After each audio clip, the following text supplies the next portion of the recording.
Good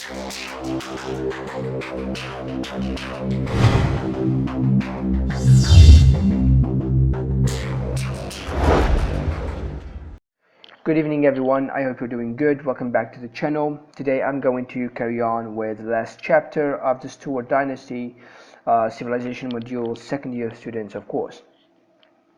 The last chapter consists of the restoration and the glorious revolution. So we have the absolutism, we have James I, Charles I, the interregnum, Oliver Cromwell, then we have the restoration, Charles II, sorry, and James II. This is in order to remember very well the kings of the Stuart dynasty. For the Glorious Revolution, we have William III and Mary II. We will get to that later on. Now, we shall have a quick review about the Commonwealth in order to refresh our memories a little bit. We said that the Commonwealth was ruled by Oliver Cromwell, and Oliver Cromwell was the leader of the new model army, a very powerful army, radical and mobile. So Oliver Cromwell was a Puritan. He practiced the puritanical rule, and the British people did not like that at all. He has forbidden any kind of amusement or entertainment, such as dancing, let's say music, drinking, gambling, or even going to the theater. So the British people protested against that, but it didn't go further because Oliver Cromwell died, and the Rum Parliament, tried to replace him with his son Richard, but he was not able to take the leadership. He was not strong enough, or he was not strong as his father Oliver. Now we can bring restoration to England. What is restoration? So to restore something, it is to use something which has already existed and it was stopped at a certain period. Now they restored the monarchy. It started with the Declaration of Breda, 4th April 1660. So Charles I, the king who was executed during the Civil War, he had a son called. So he had a son. He was in Netherlands. He fled to France and he went to Netherlands. The Parliament of Oliver Cromwell, they invited Charles in order to come back to England under the name of Charles II, in order to rule again, in order to restore the monarchy again, because they didn't want to have Puritans ruling over the British people, because they wanted to have fun, they wanted to party, etc. So the Declaration of Breda, then Charles II was recognized as the next King of England in May 1660. Days later, he was brought back to England on a warship called the Naseby. So this warship was, by the way, built by Oliver Cromwell himself. Now we shall speak about what happened during the reign of Charles II and what are the factors that led to the Glorious Revolution at the end. So we start with the Triennial Act of 1641 became valid by 1660. So 1641, there was an act called the Triennial Act. It was passed by the English Long Parliament during the reign of King Charles I. The act requires the Parliament meet for at least a 50-day session once every 3 years.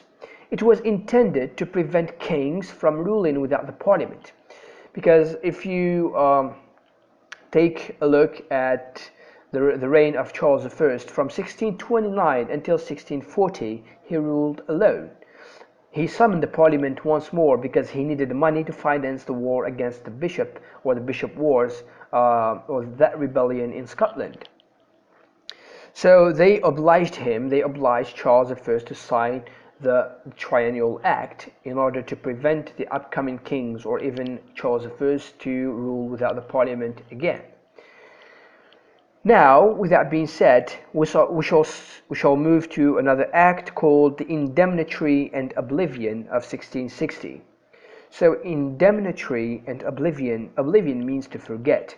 So during the Civil War, there was what we call war crimes. So those who did these war crimes were forgiven.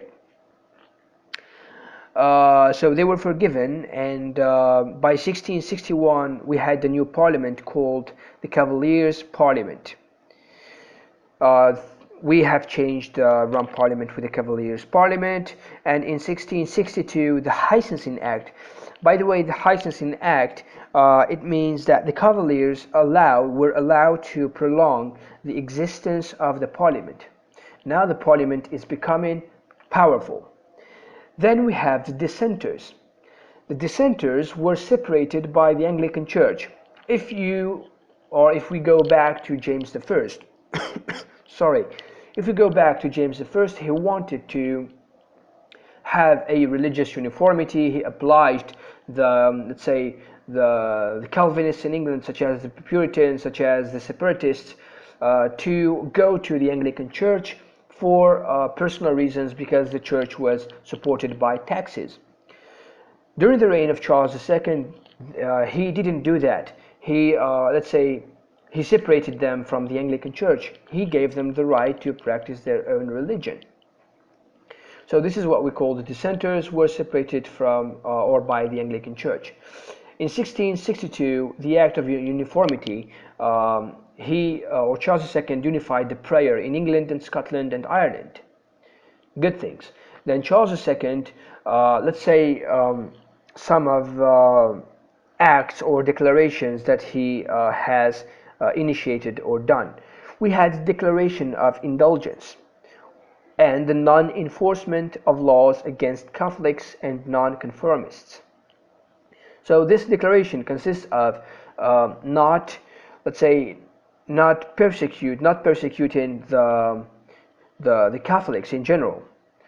He gave them the right to practice their religion in England in peace. But of course the Anglicans protested against such act.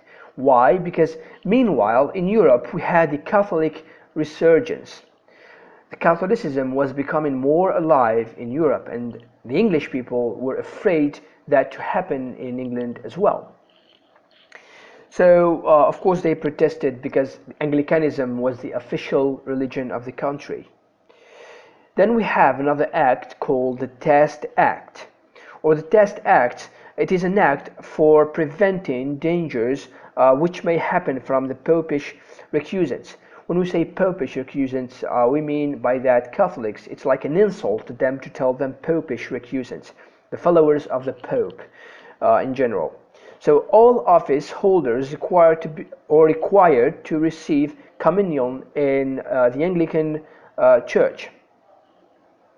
So if you want to hold, let's say, a job in the government, for example, you need to be Anglican, and to make sure that you are Anglican, you would have to pass a religious test in the Anglican Church to occupy a high post in the government. Then we have something called the royal allowance. The royal allowance, basically it is the parliament pays a fixed amount of money each year to the monarchy. So in other words, monarchy is dependent on the parliament. Before, the monarch used to impose taxes on ordinary people, and the taxes were brought to the king, and the king became wealthy. Things have changed during the reign of Charles II. And by 1670, trade increased with 50%, and England became a naval power. England is famous for being a naval power. They have a lot of ships, and if you have a lot of ships, you would initiate trade, and trade brings money.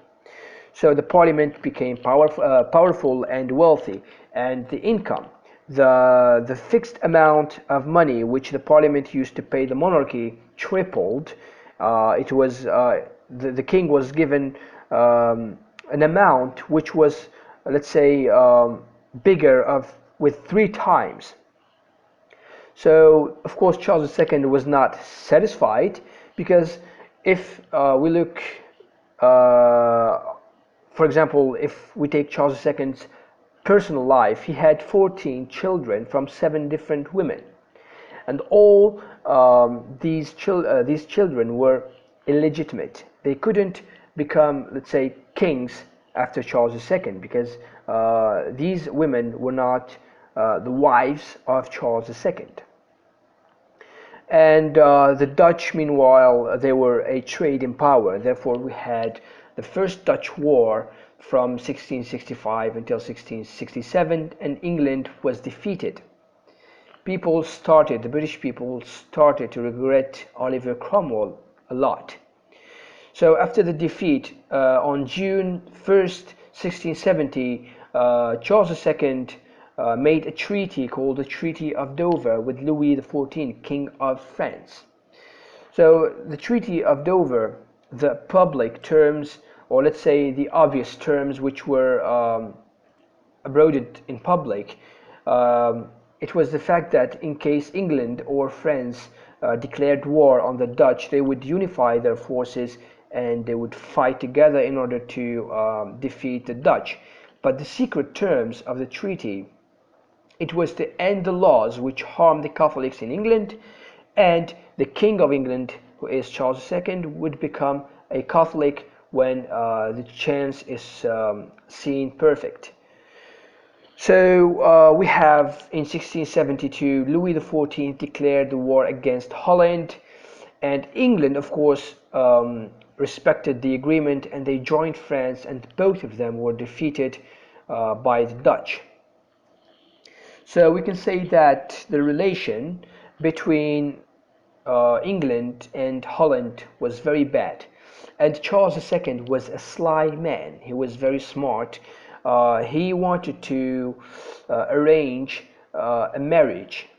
And by the way, the marriage was in 1677 between Mary and the Prince of Holland, William of Orange. So Mary basically is the daughter of the brother, James' brother, Charles's brother. So Charles had a brother called James, and James had a daughter named Mary. So Charles, he wanted to arrange the marriage of Mary and the Prince of Holland in order to fix the relationship between England and Holland. And the marriage did occur. Mary was married to William of Orange, and of course, after the death of Charles II, James, his brother, was or became a king, and of course, the Parliament and the people in general, the British people, refused, and it created the exclusion crisis of 1679.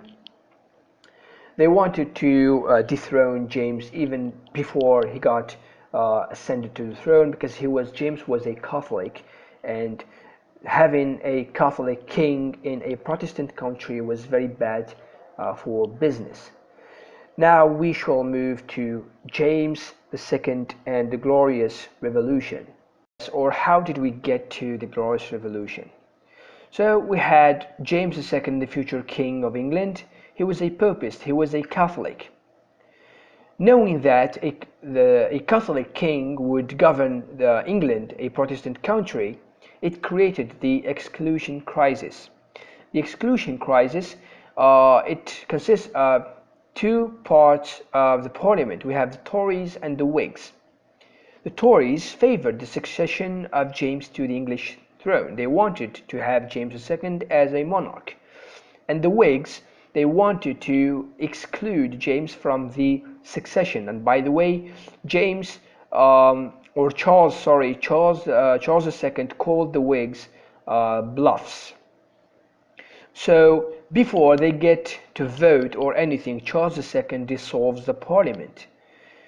He started doing what his ancestors did, and he promised them not to do that when he was ascended to the throne. So after he dissolved the Parliament, we had the Monmouth Rebellion in 1685.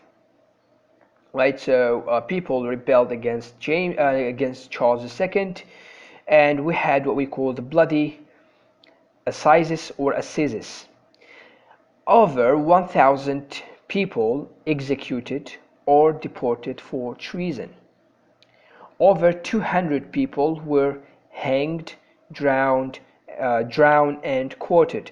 To hang someone, it's like they hanged people, but not to kill them. just to suffer. And when they were about to die, they cut their body and they took their intestines out from them, and they cut their, let's say, their arms, their legs, etc.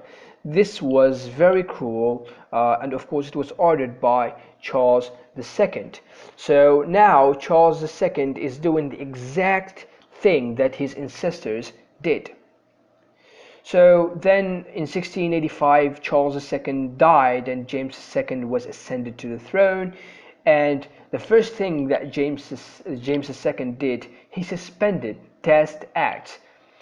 If you remember Test Act, we said that it was a religious test in order to work or to occupy a high job in the government. So he suspended that act. Now Catholics are allowed to work in the government.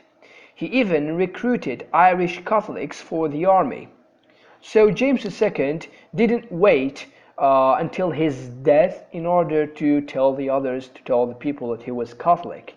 And by the way, Charles II, before he died, he converted to Catholicism while he was dying.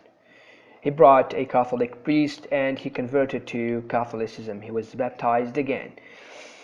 And James II didn't do the same thing. James II, he has opened his preferences publicly, that he told people that he was a Catholic. He favored Catholicism. He suspended, or no, he issued declaration of indulgence, the same declaration as Charles I. He didn't want to persecute Catholics, and he also asked the bishops to read it in church. So the bishops of that time, they were Anglican. So can you imagine if an Anglican bishop would read a declaration which tells the others that you can practice another religion except Anglicanism? It's like you're telling the others, go away, we do not want you in our church. Then the 7 bishops, this is quite important. The 7 bishops, these 7 bishops petitioned the king for exemption. They were charged with seditious libel. What do we mean by seditious libel? It's like a treason or treasonous talk. It's like they rebelled against the king himself, and they were found not guilty because they were tried at court, and the verdict was not guilty. So he also brought back the divine rights of kings. Now James II is acting as his ancestors once more and again. So the Parliament passed their grievances. Cruelty, punishment, when we have spoken about the rebellion, people were killed, exiled, and tortured. He suspended laws passed by the Parliament, and of course he intimidated bishops. I mean, when you want to intimidate someone, you do not go to a churchman. They are known for being peaceful. So he intimidated peaceful churchmen. So he started having the fact that the British people started to hate him. And of course he started dismissing people just because they had different beliefs than Catholicism. So the Lord of Treasury, his Lord of Treasury of course, he refused to renounce his Anglican faith, and he was dismissed from his job. Then we have the Tories join the Whigs. When we have the exclusion crisis, we said that we have two kind of parliament. We have the Tories and we have the Whigs. After all what James II did, they joined in order to be powerful, and they sent a letter to Mary, daughter of James, and her husband, of course, William of Orange, in order to ask them to invade England and to dethrone James II, but they needed to agree on some specific conditions. William of Orange accepted the invitation. He landed in the southeastern part of England, and he was marching to the north in order to dethrone James. But James II, the first thing that he has done, he sent his family to France, and on the way He was captured later on, but William decided to let him go in order to avoid any other civil war or revenge, etc. So some details about this process. So in June 1688, 5 Whigs and 2 Tories sent a letter to William of Orange. In October 1688, William accepted the invitation. 5 November 1688, William landed in the southeastern part of England. December 1688, James II sent his family to France. 11 December 1688, he was captured. 20 December, he fled to France. He was set free. And 24th December, Mary and William invited to rule England. 16th December 1689, the Bill of Rights. Right, they signed the Bill of Rights, and of course the Bill of Rights consisted of freedom of speech, no new taxes. King and Parliament would work together in order to govern England. So this is about it, the Glorious Revolution, and England became a constitutional monarchy, and of course the power of the king declined. And if I have made things clear, I hope so. That's more like it. If you have questions, please ask me in the comments below, or do not bother contacting me. I'm going to leave my personal email and also my Facebook link, and tell you see you in another video, and peace.